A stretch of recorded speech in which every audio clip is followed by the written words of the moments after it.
Hello everyone, and peace of Christ to all of you. I hope today we'll have a good time and we will learn something new. Today we have a challenge for those who call themselves Ustadz in Indonesia. In fact, they are nothing but a bunch of potatoes, and they are fooling those poor Muslims in Indonesia, claiming that they have knowledge. I never met any Muslim actually have knowledge of anything.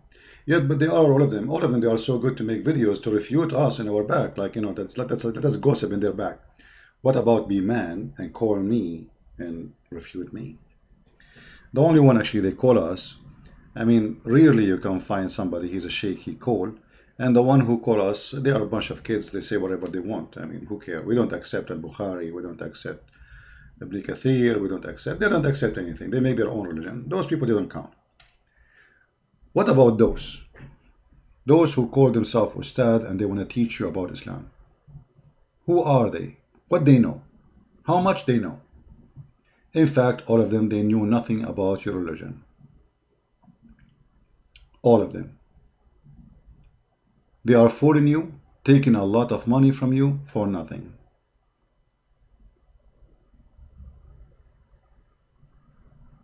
Today's challenge to the Muslims, especially those who claim to be cleric in Indonesia, is very simple. The Muslims agree that God, he gave Moses command. Where we can find the command of Moses in your book? You know, your book is scattered, and when you talk about Moses, you find yourself all over the place. All over the place. Where we can find the commands which is given to Moses in the Quran? A Muslim, he will say to you, oh, the Quran says many things. As an example, you shall not murder.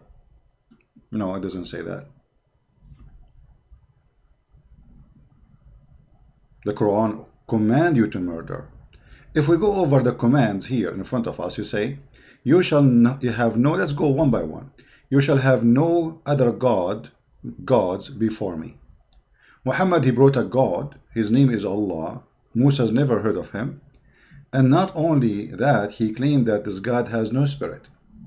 Which means when a Muslim, they say Allah is the same God of Moses. Well, if he is the same God of Moses, then from the first book, in the book of Genesis, it says God, he created the earth and the heaven, and his spirit was in the top of the water. His spirit. So God have a spirit. The God of Islam has no spirit.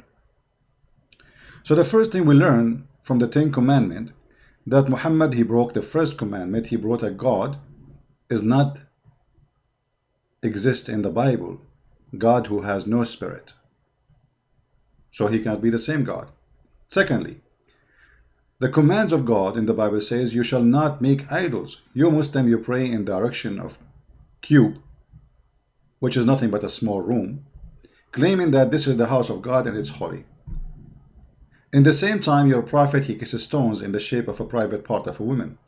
And not only that, he claimed that this stone is going to erase your sin. We will go to this part back after we go over the 10th commandment. You shall not take the name of the Lord your God in vain. The Quran allow you to take and use the name of God in vain. Inna Allah la yu'akhidukum. You know, Allah will not take you accountable for your false oath. Remember the Sabbath day to keep holy. Muhammad, he don't care for the Sabbath. What happened to the Sabbath? It's gone. Even you Muslims, even on Friday, you work. You know, you work, you do all kinds of things. And there's not even a single verse in the Quran saying this is the day which is equal to the Sabbath for the Muslims. All what the Quran says in a Friday when they are called for a prayer come. Why? Because Muhammad at that time he used to observe Sabbath actually, and Muslims they are busy doing shopping before the stores close. For Sabbath is coming by afternoon. Remember, Sabbath start by sunset, not by the second day as today. You know, we go by the 24 hours method. Honor your father and your mother. Muhammad did not honor his father, neither his mother. Actually, Muhammad, he says, my father and your father in hellfire. And not only that, he called those who they are not believing in his God, najis. So Muhammad, he called his mother and his father filthy. You shall not murder. Muhammad, he killed many people, including women and children. As an example, a woman, he cut her 2 pieces alive. Her name is Qurfa, and she is over the age of 40, by tying her legs into 2 camels. You shall not commit adultery. Muhammad, he found having sex with his maids in the bed of his wife, and his wife Hafsa, she said to him, في بيتي وعلى سريري, in my house and in my bed, you filthy Muhammad. You shall not steal. Muhammad was accused in the Quran of stealing even clothing. And even the Muslims, they are so proud about how many caravan the Prophet he attacked and he stole the product.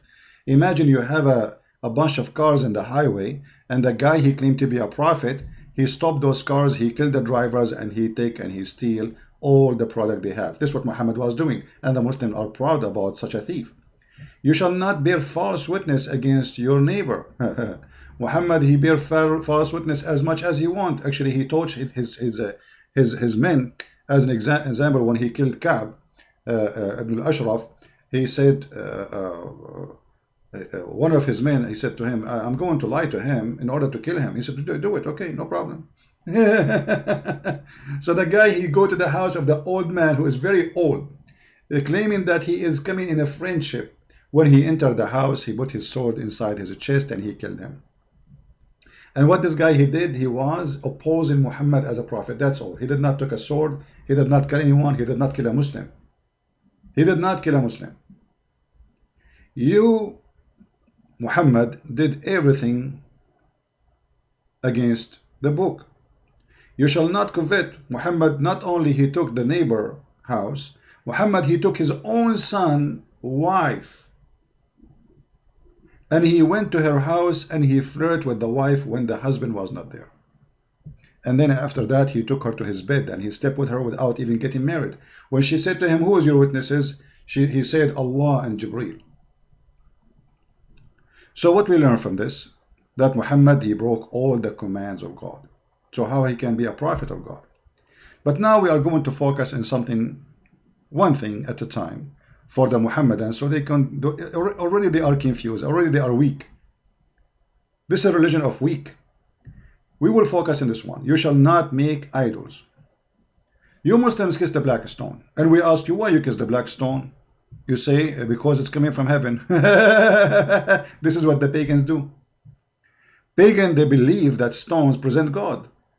Actually, most of pagan, they don't believe that stones are God as much. This is a stone will give them the power of God, and this is exactly what you Muhammadan do. If we go and review what Muhammad he did and what Muhammad he teach about the black stone, we will find that you are a pure pagan people. Ibn Abbas said that he used to kiss the black stone. In different hadith it says that Muhammad, he used to kiss the black stone and he cried and he said to Umar, here the tears of sorrow will come, and he used to cry in front of the black stone. Umar, he got Muhammad busted. He said to Muhammad, he said to the Muslims, well, I know that you are a useless stone and you are useless, you are harmless, neither there is no use of you and there is no harm, there is no benefit of you. Read the hadith. And this is coming from Bukhari. But then why Muhammad then he kiss it if there is no benefit from it? It doesn't make sense. In different hadith, Muhammad he claimed that if you touch the black stone in the Yemeni corner, by doing that, that erase your sin. And as you see, this is not a da'if hadith. He said, I heard the Prophet, the messenger, saying, touching them erase sin, and I had him say, whoever circumambulate 7 times, it's like freeing a slave. So now Muhammad, you don't need to free slaves, or just go around the Kaaba 7 times, and that's it, free the slave. That's it. Keep your slave at home as a slave. So Muhammad, when he starts saying free a slave, people start complaining, and he himself, he cannot do that. So he said, oh, you know what, forget about it. Just go around the Kaaba 7 times, forget about the slave. It's as if you're free a slave. But the important here, you see the pagan Muhammad saying, touching them erases sin. I challenge those Muslim Ustadz to tell us how touching stones will erase your sin.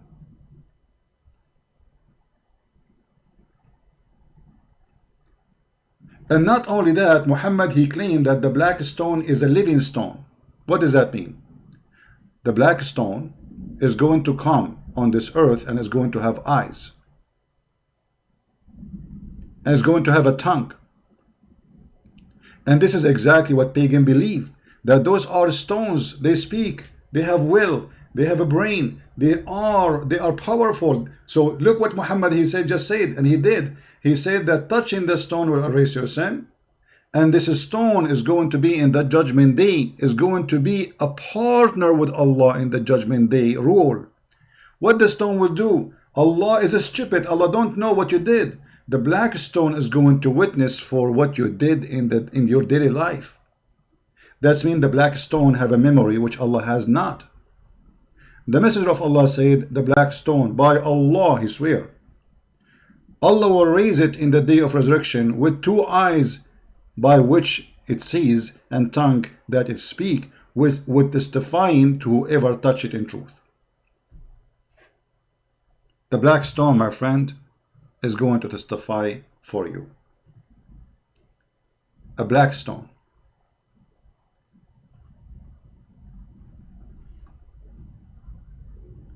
So how you Muslims, or Muhammadan, it's better to call you Muhammadan actually, because what Muslim mean? You are following Muhammad blindly. You are not following anything. You worship Muhammad. Muhammad is God for you, and Allah is the puppet of Muhammad, and all of us, we knew that this is the story. If we go to the images of the black stone, which you Muslim provide us, and I say thank you, if we go there, we will see something very funny and very stupid about this stone. Because this stone, nothing left of it. This stone, nothing left of it. There is a little tiny rocks, few rocks, fixed between wax. I don't know if you can see it in the screen. So where is the black stone which Allah is going to raise in the judgment day? Where we can find it? How this stone will survive until judgment day? It survived by putting wax. Even this stone is not exist no more. It is gone, proving that Muhammad is a fraud. Because if this stone is going to stay until judgment day, then what is this? What is this? Every few days they have to put wax around the stone to keep it look like a stone, because there's nothing left of it. Al-Qurmuti, when he destroyed the Kaaba and he made fun of Allah, and he says, hey, where is your bird? Allah, hello, where is your birds? The one who protected the Kaaba before, as in the chapter of the elephant. He destroyed the Kaaba, he took the black stone, he took it to his house, he made it Pope stone for more than 21 years according to Muslims, and yet Allah did not send his birds. And then they have to pay him money, and look, it looked like a toilet seat. And now according to your prophet, let me make it more clear, hold on.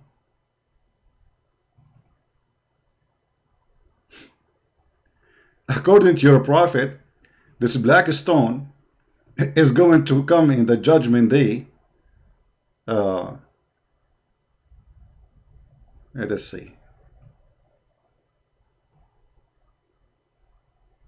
I'm trying to get a better image so we can see. I don't know if you guys saw with me what we are talking about. This picture is clear, but anyway, let me use it with this one.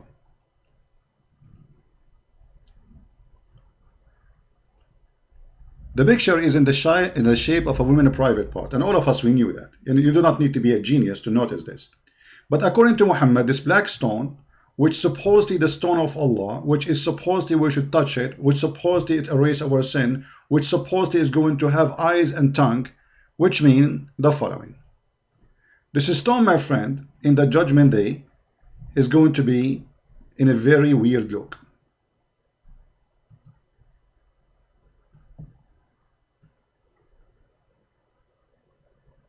According to your God Muhammad and his prophet Allah, the black stone is going to have two sexy eyes,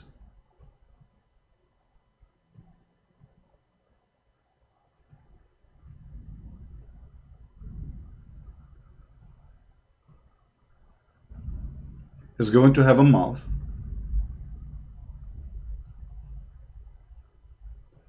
and don't forget that this mouth is going to have a tongue.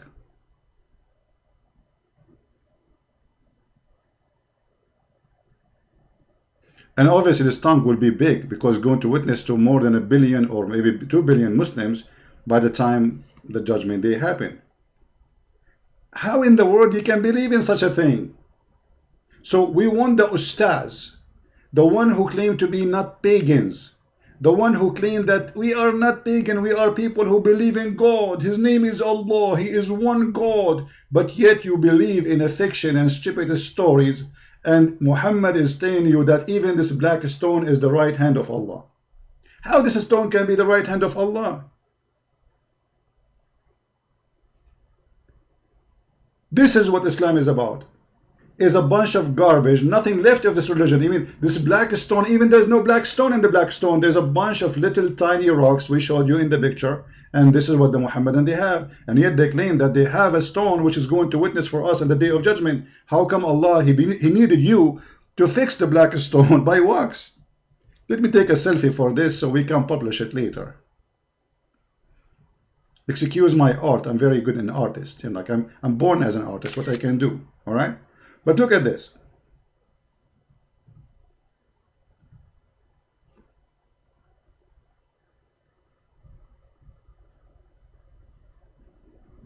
I mean, a human being sometimes is crazy.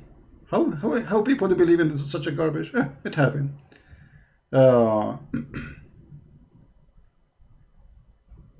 There's tons of video in YouTube showing you live on videos how they fix the black stone every few days. By doing what? By putting a very expensive wax mixed with amber, musk. So it's going to smell good. And here we go. Those are the pictures. Allah, he need a maintenance guy to do maintenance to the black stone. I thought this is a stone preserved by Allah. So now we need to do waxing. Even the black stone need waxing. This is your stone. This is your religion. If we don't wax it, it collapses. And the same as the Kaaba. The Kaaba always flooded by sewage. Let us show you, so people will not say we are making things up.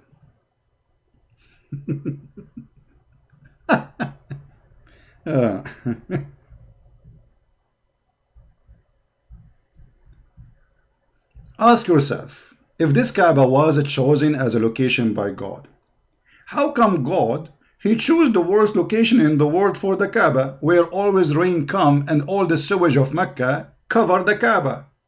And look, it looked like a pizza, what it's called, pizza tower in Italy.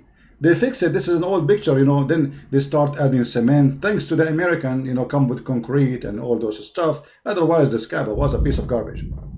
But look at this. Allah, he chose the location. The location is the worst place in Mecca. And you know, imagine you are the most rich person in the world, not God, and you ask an engineering company to find the best location for your house. And then after a few weeks, your house is flooded by water and sewage. This is the house of God. Let us assume that Allah, he made a mistake and he put the sewage house there, I mean the Kaaba. Can't Allah, he make a miracle and he lift up the ground up so the sewage will not cover it? I mean, come on, just lift it 3 meters up. Can't Allah do that? No, he cannot. He's a potato. This is the house of God. If you like to learn how to swim, I can take you there.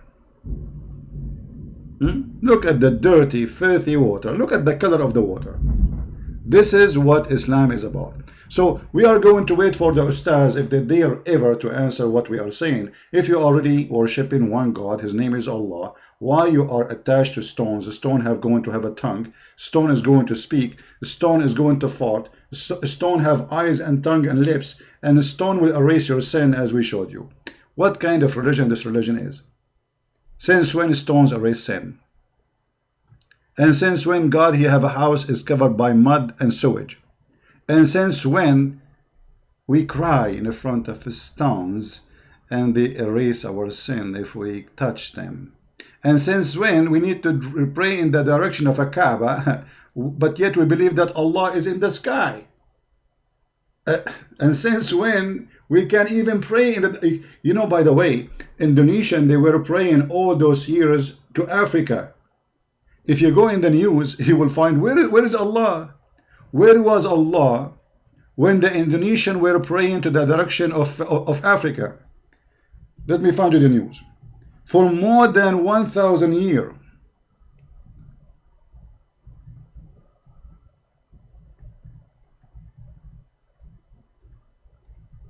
Allah, He did not send you somebody to find the correct direction to you. This is in the year 2010. Until then, 2010, not long time ago, just 10 years ago, you Indonesian Muslim, you were praying in the direction, in the wrong direction, praying in the direction of Africa, Somalia. Where was Allah?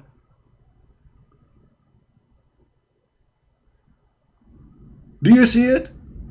This just 10 years ago, imagine how many 100 million Indonesian, they pray all those 1,000 years. Praying to what? To Somalia.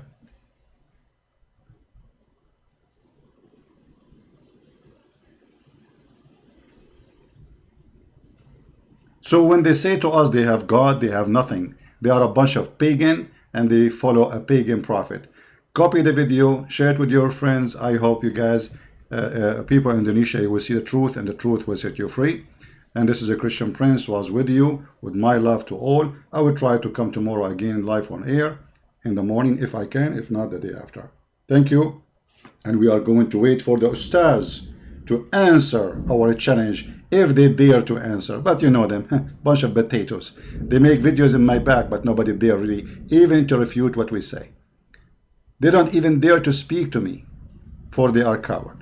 Thank you. See you. God bless you. Bye-bye.